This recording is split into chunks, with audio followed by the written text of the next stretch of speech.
The scariest masks I own are in my kitchen drawer. These are not masks of Frankenstein or the Wolfman or any of the ghoulish nightmares we're familiar with. These masks are made of cotton or linen or denim. And these masks are not designed to scare people or to solicit tricks or treats. They're masks designed for safety and to ward off the microbes that were and are still coursing about the environment and driving us into states of panic.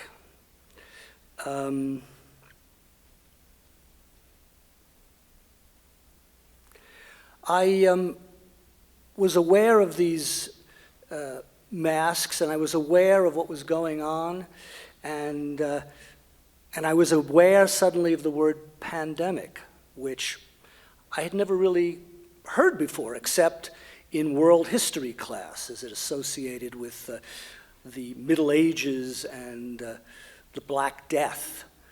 So this was something new to me. And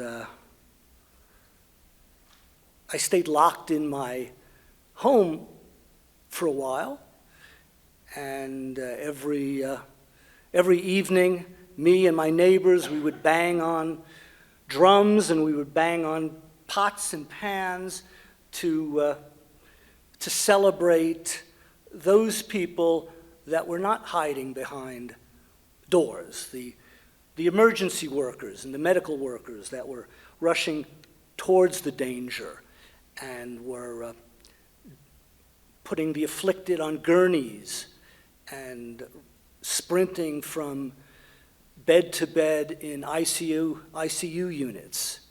And we realized we really had it easy compared to that. I was lucky. My job allowed me a semblance of normality. Zoom came along, and suddenly I was meeting with my coworkers across the country on my computer screen. And we had fun creating backgrounds of beaches and palm trees and exotic locations, and we laughed when somebody came to a meeting still with their mask on. The paranoia of the times ran deep, and we wondered, is it possible to spread COVID on a Zoom call?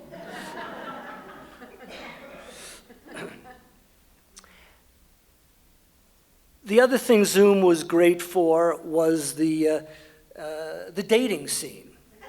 And suddenly, the always uncomfortable world of online dating seemed like it became much more normal. You know, the Tinders, the Matches, the whatever they are. But I realized very quickly that, not that I was surprised, that Facebook and Zoom were a poor substitute for sharing a cup of coffee with somebody in a downtown bistro.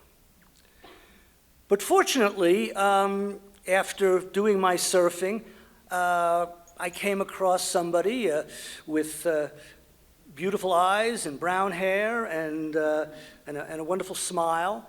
And after 3 or 4 Zoom calls, we made the outrageous suggestion that we should meet.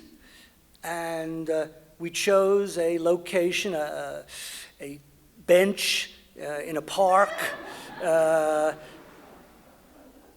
What's funny about a bench in a park? Didn't you ever meet anybody in a bench in a park? But anyway, so next to a duck pond, which we knew about, you know, and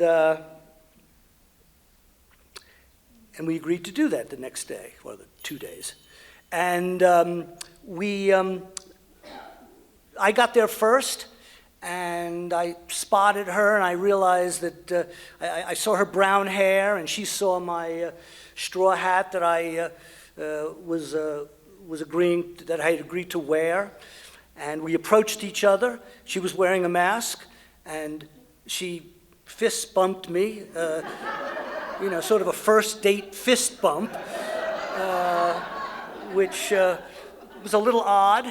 And then when we sat on the bench, we both sat on opposite sides of the bench, and I sort of groaned to myself and said, you know, what was I thinking? But as the conversation moved along, we started a little bit more friendly, and we laughed at a couple that walked by, and they were holding hands, each wearing a mask, and we moved a little bit closer, and our hands touched, and it was sort of a sensuous sensation, like one of those Victorian novels where after 8 years of courting, they touched each other's hands.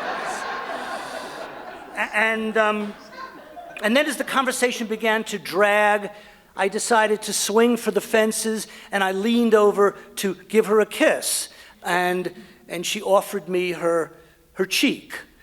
And we lingered for a moment, and then pulled aside, and she said, "That was very sweet, but I need to move on. You know, I need to go back home."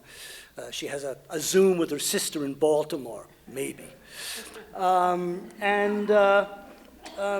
We made vague promises that we would meet again, but somehow we realized we had somehow stepped into the realm of the forbidden fruit, the COVID the descent into the COVID hell, perhaps. And we knew we had shared a moment together, and we were happy to have shared that moment, and that's my story. Thank you.